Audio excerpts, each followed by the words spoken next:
Hello hello, কেমন আছো সবাই? তো আজকে আমার রেসিপি দেখে বুঝতেই পারছো, বাঁধাকপি দিয়ে মাছের মাথা দিয়ে ঘন্টর মতো। তো চলো প্রথমে বাঁধাকপিটা আমি ভালো করে কেটে নেব। তো বেশি বকবক না করে চলো রেসিপিটা দেখে নেব। এবার বাঁধাকপিটা কেটে আমি দেখো ঝুড়ি ঝুড়ি মতো কেটে নিয়েছি। এবার এটা ভালো করে ধোবো, ধুয়ে আমি তুলে নিচ্ছি, পরে দেখাচ্ছি। চলো এবার বাঁধাকপিটাকে ভাপিয়ে নিয়ে যাক, কারণ অন্য সবজি তো ভাপিয়ে খেতে হবে, তার উপরে বাঁধাকপি ভাপিয়ে তো অবশ্যই খেতে হবে। চলো ভাপিয়ে নিয়ে যাক। এদিকে আমি 3টা আলু নিয়ে নিয়েছি, এটা ডুমু ডুমু করে আমি কেটে নেব।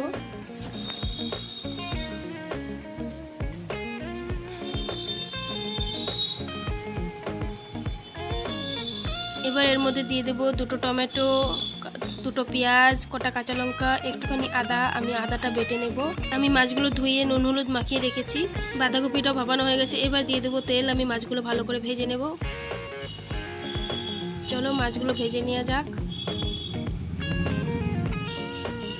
এবার আমি আলুগুলো ভেজে নেব ভালো করে। দেখো মাছগুলো সুন্দর ভাজা হয়ে গেছে। এদিকে আমার আলুগুলোও ভাজা হয়ে গেছে। আলুগুলো নামিয়ে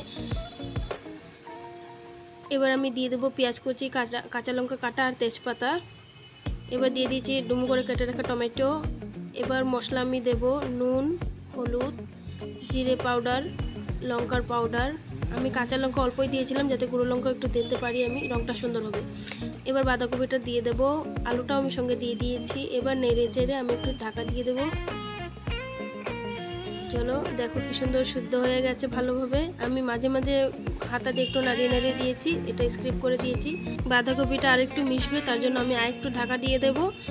ঢাকা দিয়ে তুলে নেব। এবার দেখো তুলে নিয়েছি, মিশে গেছে সুন্দরভাবে। এবার আমি মাছের মাথাগুলো দিয়ে দেব। পিস করা মাছগুলো আমি ভাঙবো না, এমনিই দেবো। আর মাছের মাথাগুলো আমি ভেঙে দেব। চলো এবার মাছের মাথাটা দিয়ে ভালো করে নেড়ে চেড়ে আমি ঢাকা দিয়ে দেব, যাতে মাছগুলো মিশে যায় একটু বাঁধাকপির সাথে। চলো এটা হয়ে গেছে। এবার আমি গরম মশলা দিয়ে নেড়ে চেড়ে নামিয়ে নিলে রেডি মাছের মুড়ি ঘন্ট বাঁধাকপি দিয়ে। চলো ভালো লাগলে লাইক করো, কমেন্ট করো, শেয়ার করো। টাটা।